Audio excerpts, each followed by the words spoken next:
Welcome to this episode of Geek Public on the topic of how do you get people to watch your stuff? It's been a question that every creator has been asking forever, and we're going to discuss and come up with some conclusions.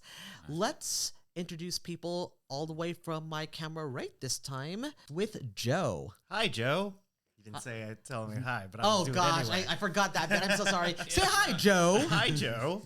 My name is Joe Paloma. I'm a technical director for Hyper RPG. I'm Savannah, and I am a theatrical lighting designer and actor and producer, so all-around theater artist, and I also create content on TikTok. Hi, I'm Eric. I'm an entertainment attorney who operates in the board game and video game space and just helping creators create things. Did you introduce yourself, Ryan? I realized that I think the past few episodes, I've never actually introduced myself. I just get everyone to talk about themselves so they can forget about me. It's totally fine. Let's get into it. What's an example of something that you are proud of that you want to show off? So the content that I make is usually talking about mental health struggles or like physical health struggles. I've got a lot of them personally, and so I talk about my own health journey on there. And so I really like it when people watch that content specifically because I think it's really important that other people who are healthy, learn about kind of the struggles that people who are unhealthy go through, and that people who are unhealthy know that they're not alone. Mm-hmm. And those of us that have disabilities, that we know that having the word like disabled isn't a bad word and that kind of thing. I also sometimes cover content that I see on the news and like, you know, this news story was interesting or things like that. So that's kind of the content I make, but really I want people to gravitate towards the educational content that I create. Yes. I also want to kind of make a shout out to Jennifer Kretschmer, who's a disability advocate within the TTRPG community. And she explains that disabled is not a bad word because it is the legal term for a protected class. Yep. And so anyone feeling like it's a bad word to use, it is not a bad word because it is used to help people. And sometimes people skirt using that word by saying, you know, you are handy capable, which I didn't understand can be used to skirt legal protections by calling that group something that is not protected under law.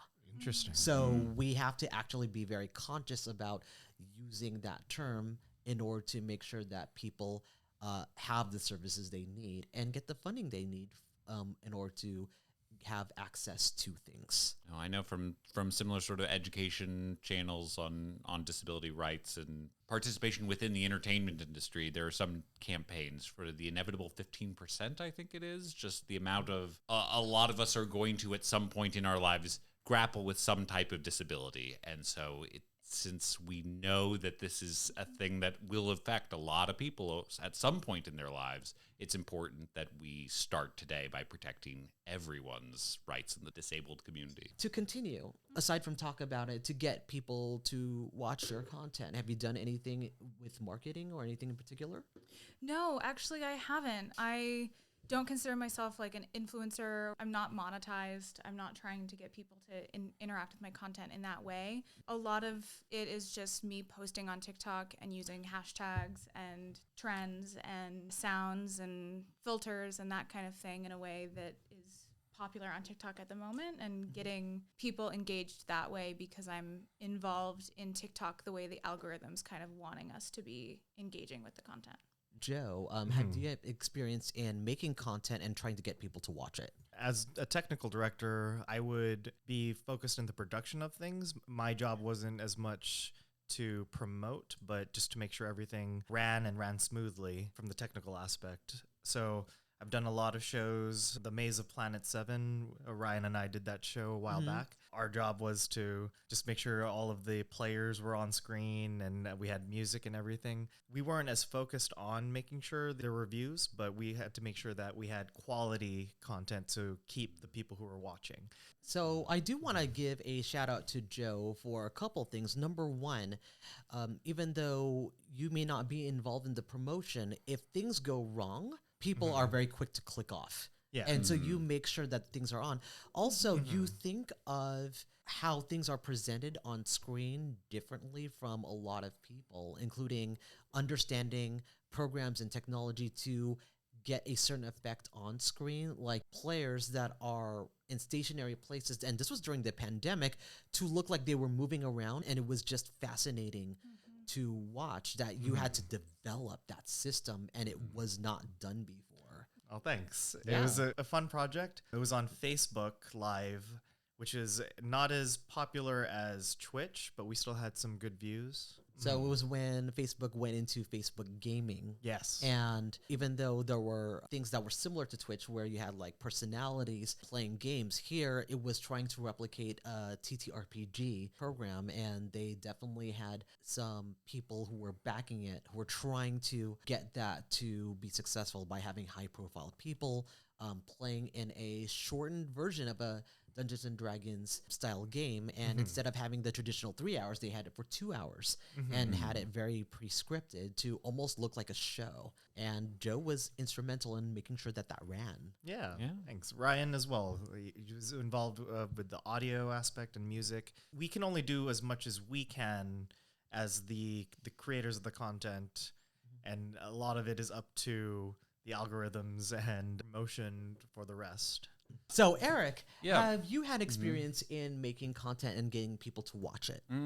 I'm still taking notes and figuring that out. But yes, sort of between advertising myself as an attorney and helping other people with things, more of my experience comes from helping other people in their ventures. Some of my clients have been on sort of the more hobbyist level board game making side. But on the other hand, I did work for a year in production legal, helping out more of the major shows with their unscripted programming and the content they were trying to get people to watch. So I've seen what they do to help get eyes on projects, and I would say that's where a lot of my insights and experience comes from.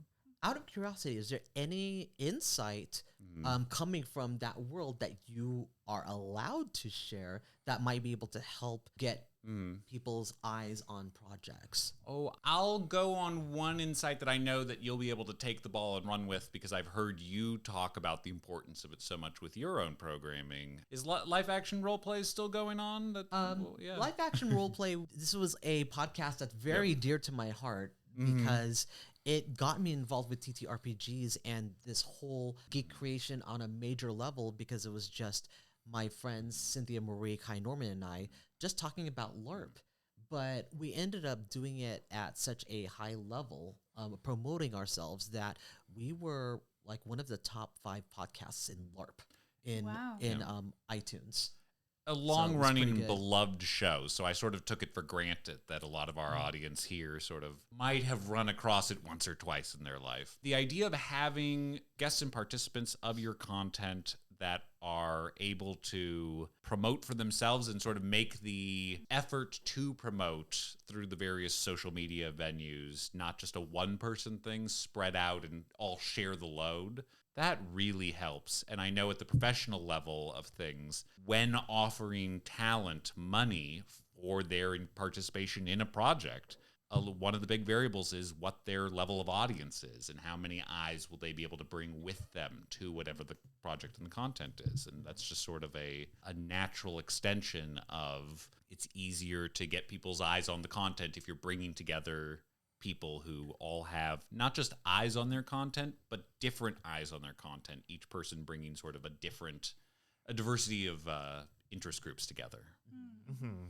I know there's often a concern about my content can only be legitimate if I have people of a certain status that have a number of followers. And I know for the longest time when dealing with influencers, and dealing with businesses that are dealing with influencers, they're looking at those numbers because businesses often require numbers to feel solid that their investment is more likely to yield a return, because in the end, you are about making money. And that's one thing that I think some creators don't really think about. Some people think that if I make content at some point, people are going to watch and they will give me money. And it doesn't really work that way without a plan or an understanding of who your audience is. Because do you yourself give random money to people because they have a program? Some people do. but most people don't. And so you have to figure out what incentivizes people to support you and support your content, what makes you different enough or important or relevant enough to make sure that your content is worth supporting. When I started, I didn't know a thing about podcasting. All I knew was that Cynthia Marie came up to me and said, "We should start a podcast." And I said, "In what? And why would people even look at me?" You know, Cynthia Marie, gorgeous Puerto Rican woman. You know, I understand why people would watch her. No one's going to watch me. But what she told me was, well, you've had many years in LARPing, and I want to LARP, so you and I can talk about role play and LARP and our journeys in LARPing together. And that's kind of where it started. So because we had a focus, and then I kind of thought, okay, we have a focus. Let me plan for this. So instead of just saying whatever, let's pre-record 6 episodes to see what it sounds like and then put the best stuff out there. So there's been stuff that I recorded and I went, this is not good enough. So I definitely had quality control. I didn't just put things out there just because we made it. And that's one of the problems that I do see in a lot of creators. I have over 90 drafts on my TikTok right now, and probably thousands of things I've never posted and just have deleted. Over the last couple of years. So. For sure. And it is a thing that I've seen in people saying that I've made a thing. How come people are not watching it? And sometimes they'll say, well, it's the algorithm. It's like all of these things against, are against me. But the other question, it's a hard question. Is your stuff interesting? A better way to explain it is your stuff easy to understand? When I consult with people and they want to get more people to look at their content, one of the things I explain is, can you explain your show in 30 seconds or less? Because if you cannot explain your concept in 30 seconds, no one's going to watch it for 3 hours. And none of the people who do watch your content is going to be able to explain to their friends if that elevator pitch isn't something that you can help give to your audience as well. You're shooting your own advertising in the foot. Your content may be good, but you have to get people to the door. I think it's important to make content that you would watch. Like, for sure. I have run into a number of content creators who will not go back and watch the show that they recorded if they're not their own editor, and they don't have to. There are people who are just like, oh yeah, no, I never go back. I just hit publish, never see it again. It's like, how good is that if you wouldn't even be your first audience member? Can we assume that sometimes the problem is the creator themselves, or is it because they don't understand the process of getting people to watch things? Or a little bit of both? I think a little bit of both. And then there's this also external factor of timing. Because some things can be really well made, real thought out, but if it's not put out at the right time, it could just be completely missed by people. And then sometimes, you can have something that's really not really thought out and just put it out there, but it hit the right time and it was resonant with people. Then that's when it just starts going out there. I've heard a lot of people be like, I spent all this time on this one thing, nobody watched it, and then this thing that I just put out there because I was just bored or something just is my most watched video. That's a lot of my most watched videos on TikTok are the 15-second videos that I spent not nearly as much energy on. Do you have any insight to why that might be? Length of time and the algorithm. So the things that I care about are educational, usually longer, me talking for a while. And TikTok is a quick, try to get it through in 7 seconds or less type platform. If you don't catch your person in that first 7 seconds, they're going to be gone to the next video. And so for me, the ones that do super well are me saying something just very quickly off the cuff and posting the video. And then the educational ones all reach my followers though. So the ones that get really popular and have all those viewership and all of that, you can see whether or not the people that are liking it follow you or don't. And oftentimes those are all people who do not follow me that are accessing the content and engaging with it. And to me, my followers are more important to me than the people who catch on to the algorithm. Yeah, because they're there for you and what you're putting out. not just what's just what quickly caught their eye. Yeah. Mm. And so for me, you know, I used to have that reaction where I was like, oh no, the things that I don't care about are getting all this viewership, but the things that I do care about are not getting any of that viewership. Now I look at it as, well, what's reaching my followers the most? And so I reframed my brain in terms of what my values were and really paid attention to that as a creator. And that helped with that. Relevancy. Yeah, the feeling of relevancy. Thank you. Yeah. As content creators, should one of our goals to always be reaching out to new people, or is it a more important goal to build a stronger bond with people who are already following you? That's a good question, because I know like some YouTubers who they've developed like their own language with the people who watch them even, and that they talk to each other that way. But they still put stuff out there that are interesting to people who don't normally watch all of their videos. As the technical director for Hyper RPG, Hyper has a very strong following of people. They call them the thumpers because rabbit thumpers. So why rabbit? Like, just to explain to, I know what it is, but like some people may not get why rabbit thumpers and all that. Because so Hyper RPG stands for Hyper Rabbit Power Go. What? See, yeah, I've never heard that. Oh, yeah. I knew that. I hadn't heard that. Got it. They had a lot of claim to the internet from doing the Power Rangers Hyperforce, which was an online RPG that Malika, our CEO, developed for. I can't remember the name of the people who are behind Power Rangers. Saban Entertainment. Saban, yes. So they had worked with Saban to be able to create this like official canon Power Rangers story on Twitch. Wow. It was really cool. And they developed a really strong connection with their followers. And even though we would make a lot of really interesting things with with technology or just conceptually, we would always have a strong follower base. Working with them to bring other people in to watching was a more organic way of gaining more viewers, we found.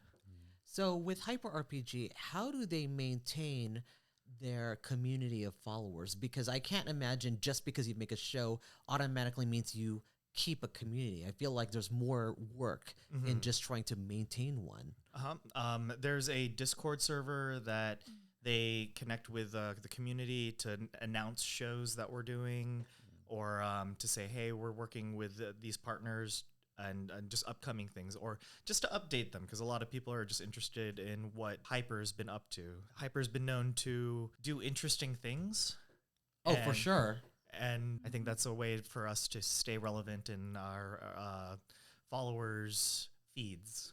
Is there such a thing as posting too much on a topic? Is there a point where you feel like I'm now just bothering people, or even on receiving end, we're like, okay, slow your roll. You've just posted like 6 times today. Like, do you ever feel that way about people making content?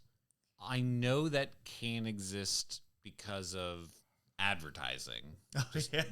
When advertising companies are marketing things and you see too many ads, like we have the jokes about Raid Shadow Legends. Everything's sponsored by Raid Shadow Legends. In fact, surprise. No. When we get to that point, remember this. But no, it's just, but you see that so often. It's like, okay, we get it. You have a lot of money. You know exactly where all your potential game players are looking. You are getting us from every angle.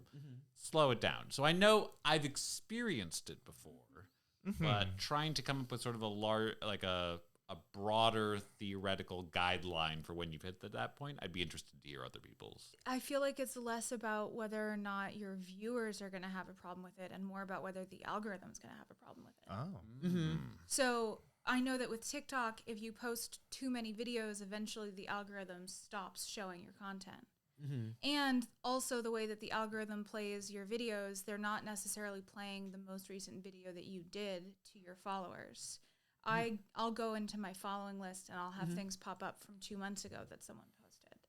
So it's not the algorithm, however TikTok has created it, cycles it. And same thing with Instagram. If you post too much on Instagram, it stops pushing out your content to people. People stop liking it as much. I'm not familiar with YouTube enough to be able to say.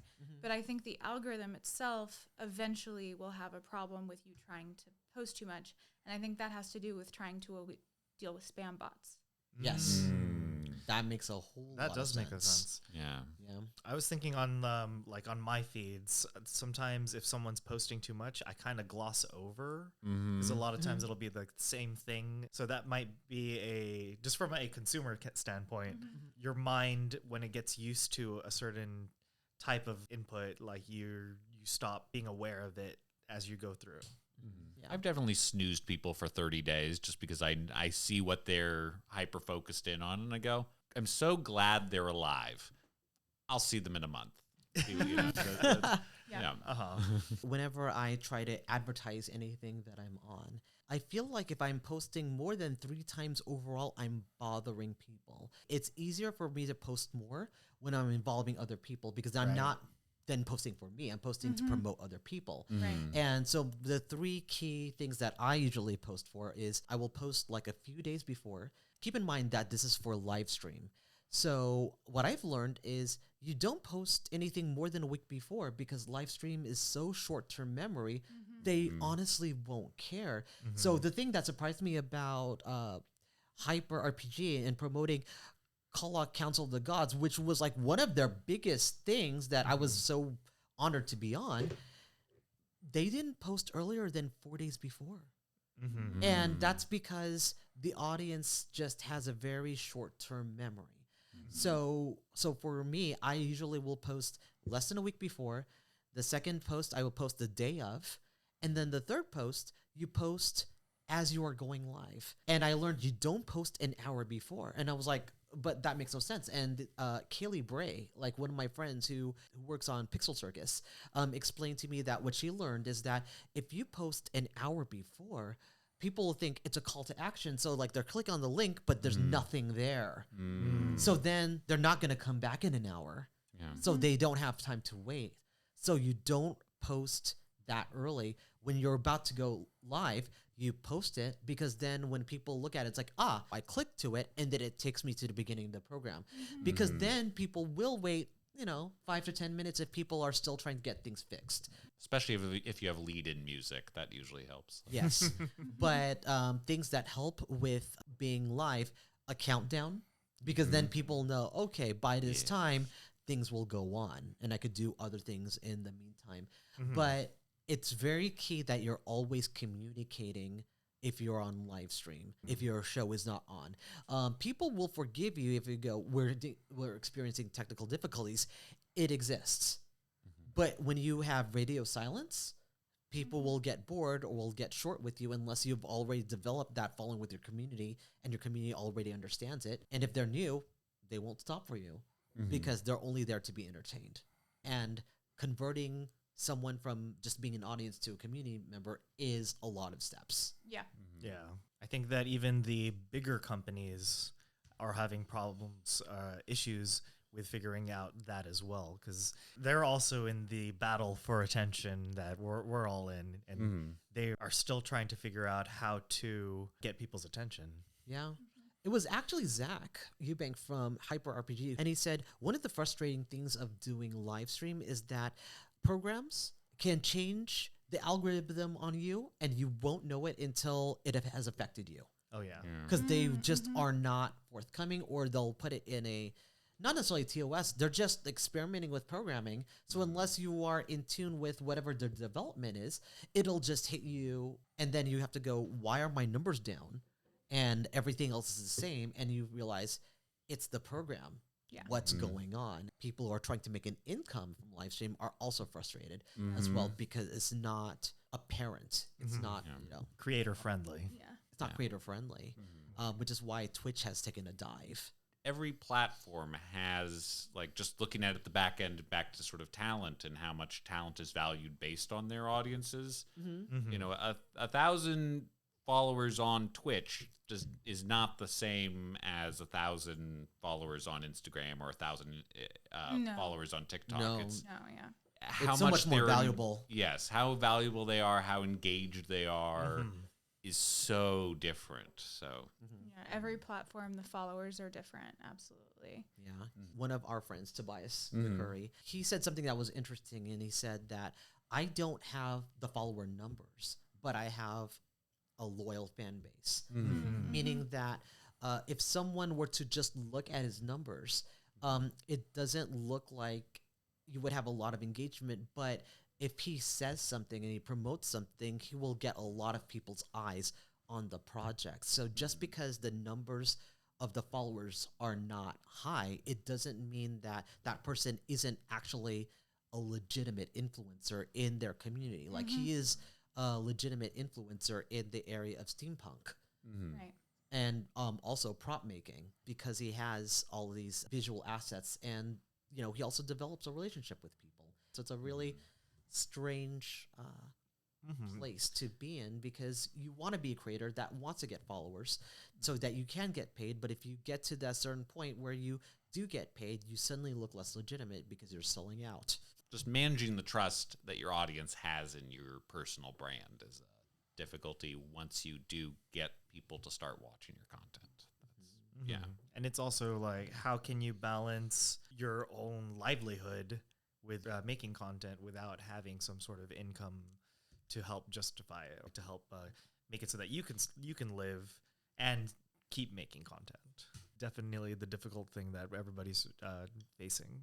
There's also this huge misconception. If you're anywhere in front of a camera, whether it's live stream, sometimes TikTok, if you have a lot of followers, you automatically must be making a lot of money. Oh, that is, yeah. So I know so many TikTok creators that have millions of followers that are making no money on monetization. TikTok is actually one of the least well-paying apps out there. The monetization comes from brand deals usually.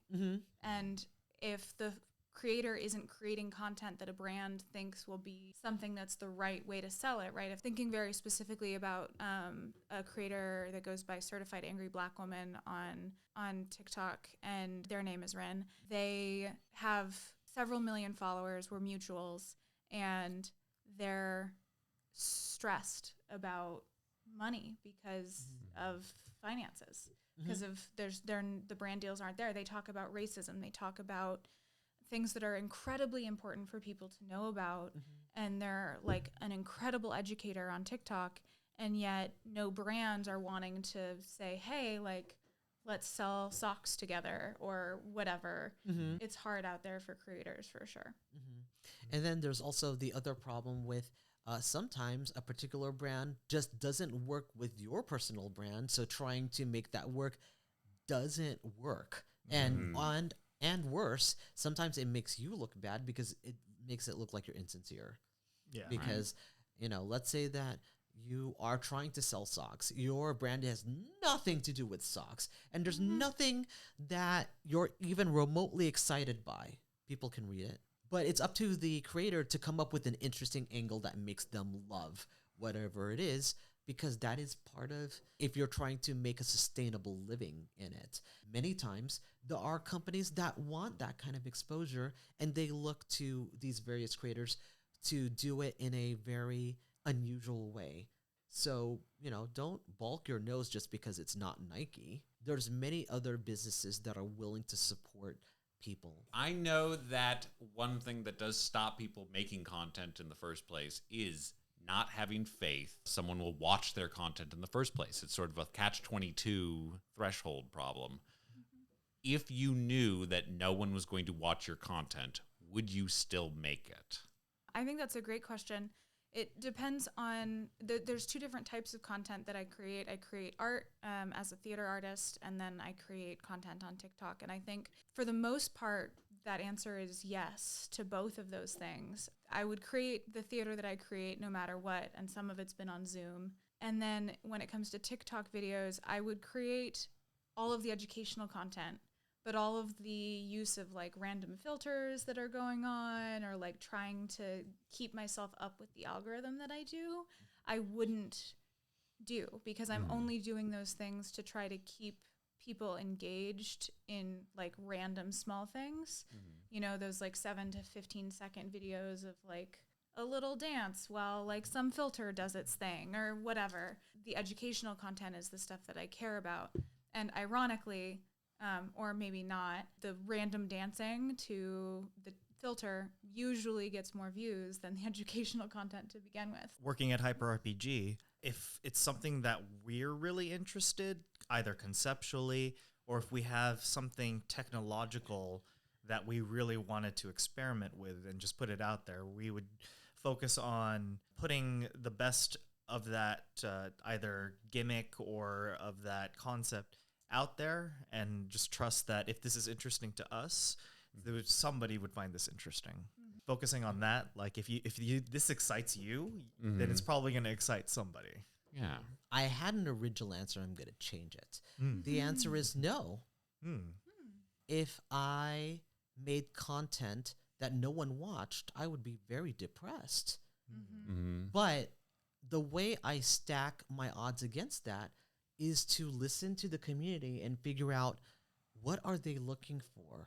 What do they need? One of the reasons why I started developing Geek Public was because there was a whole section of the geek discussion that was not being addressed. And it couldn't be done through Twitter because it's no longer be a thing. But we'll see. R.I.P. We will see. But in the end, I remember just dealing with the community and making content, and they had all of these questions about like this topic right here. How do I make people watch my stuff? And I've had that discussion multiple times. For those people that asked me that question, there were so many more people that are making content and struggling that didn't ask me that question. So having a group and panel like this to address that topic is going to be useful to somebody. And if no one watched, I would be very sad. But if someone watched and it was useful to them and they could take those steps and go forward and feel confident in making content, and they said, how did you learn that? Go watch this video. Go listen to this podcast. And I guarantee if you have kind of like the heart of the community that you're trying to reach out to, you don't worry about numbers. You end up just making something that you're proud of. And when I did live action role play, some of the things that really, really touched me was going to a LARP, and someone who I didn't know came up to me and said, "Hi, I've always wanted to meet you, but I came to this LARP because of you." Oh, that's nice. And that gives you such a feeling in the world that, again, you're not making content for millions. You don't aspire to make content for millions. Make the content for the 10 to 100 people that matter to you. And you will reach to those people. If you're trying to make content for everybody, then it's not going to hit anybody. Yeah, you're not going to make everyone like you. Exactly. Yeah. You know, that's why this is Geek Public.